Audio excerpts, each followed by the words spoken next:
The सड़कनामा की video देखने के लिए हमारे चैनल को सब्सक्राइब कीजिए और बेल आइकन को प्रेस कीजिए। नमस्कार, मैं हूं प्रमोद और आप देखना शुरू कर चुके हैं दी-सड़कनामा.com। इस समय मैं मौजूद हूं सिरसा ज़िले के साथ लगता हुआ फतेहाबाद है और फतेहाबाद का ये रतिया ब्लॉक है।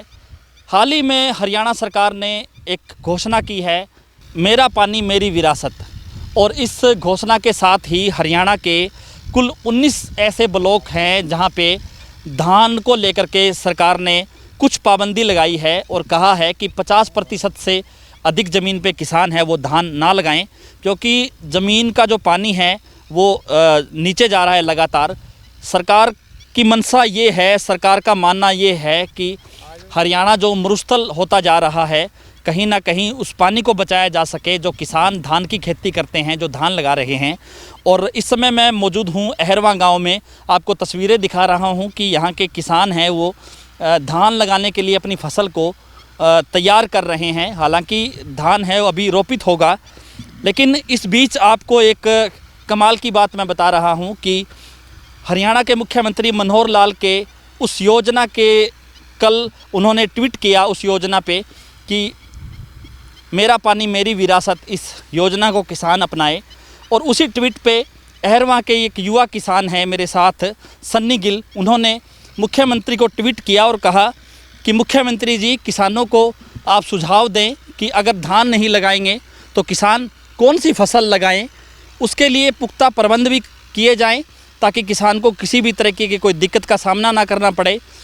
और दूसरा कि जो फसल किसान लगाएंगे उसका MSP भी निर्धारित किया जाए, वो फसल मार्केट में बिके प्रॉपर तरीके से, उसके भी प्रबंध किए जाएं। कहीं ऐसा ना हो कि किसान फसल लगा दें और बाद में उसकी खरीद है वो सरकार ना करें, कहीं ना कहीं किसान को जो है नुकसान ना झेलना पड़े। किसान के लिए प्रबंध की बात सन्नी गिल ने अपने ट्वीट में कही है और ये भी कहा है कि वो हरियाणा राज्य के किसान हैं, वो सरकार के साथ हैं, लेकिन किसान क्या करे इस परिस्थिति में, क्या फसलें बोएं, उसको लेकर के मेरे साथ युवा किसान सन्नी गिल है, वो भी मौजूद है।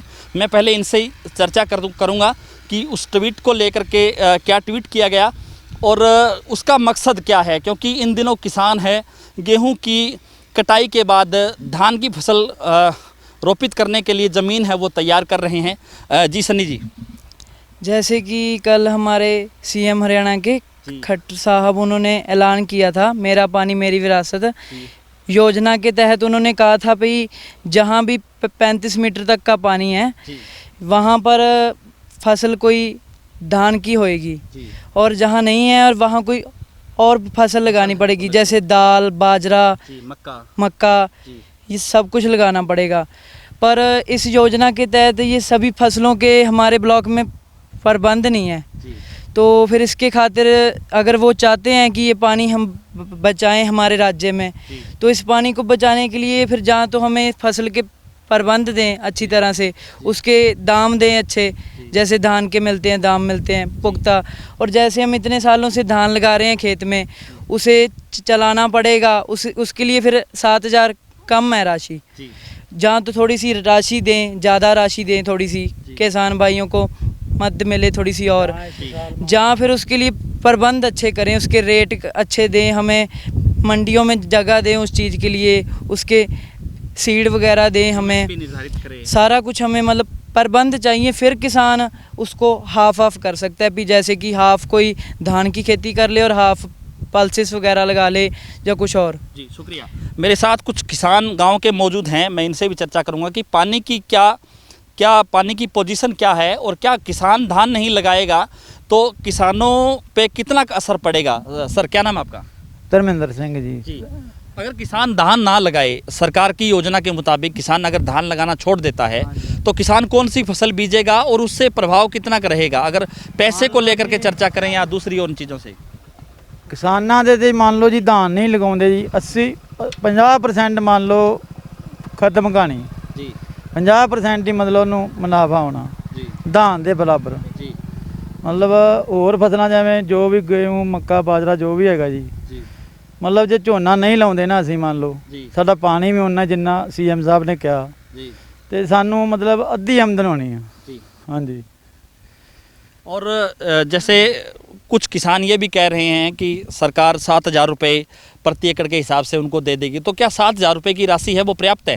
नहीं जी, 7,000 से तो हमारा कुछ भी नहीं बनेगा। 7,000 तो हमारे जो करने वाले काम जहाँ हम करते हैं वो उधर ही चले जाएगा। 7,000 से तो कुछ नहीं बनेगा।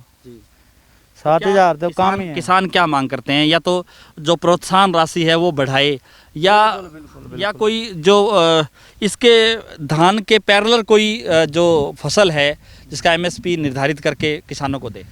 हमारे तो अभी तक तो नज़र में कोई भी नहीं है। अभी क्या लगा सकते हैं हम? जो सरकार कह रही है कि जो धान की जो ज़मीन है उस पे दालें हो सकती हैं, मक्का हो सकता है, तो क्या आपको लगता है कि दालें यहाँ हो सकती हैं या मक्का हो सकता है? नहीं, हो भी नहीं सकता, ऐसे भी नहीं हमारे को पता, ना हमने कभी लगाई है जी। हाँ जी, लगाई भी नहीं कभी, एक्सपीरियंस नहीं इस चीज़ का जी। हमारे को। तो कि ये हो जाएगा या ना हो जाएगा, या 10,000 का होगा, 5 का होगा, या 2,000 का होगा, ये नहीं हमारे को मालूम। जैसे सरकार कह रही है कि अरहर की खेती करें या कुछ ऐसी दालें लगाएं। हाँ जी, वो तो उधर है, करनाल कुरुक्षेत्र वगैरह उधर तो चलता है। एक और रोहतक साइड, इधर तो कहीं हमने देखा ही नहीं अभी तक। 45 साल मेरी उम्र होगी, मैंने तो नहीं देखा जी। हाँ जी। एक और पॉइंट जैसे मैं देना चाहता हूँ कि जैसे कि जहाँ पे बहुत ज़्यादा रेड जोन है, जहाँ पे पानी 55 मीटर के नीचे चले गया, जैसे 60 मीटर के डार्क जोन जिसको कहते हैं। डार्क जोन जिसको कहते हैं, वहाँ पे इस चीज़ पे बैन लगाना चाहिए। जहाँ यहाँ पर तो पानी का लेवल सही है, 35-40 मीटर के आसपास ही है, तो फिर यहाँ पे तो कोई दिक्कत नहीं है धान लगाने में।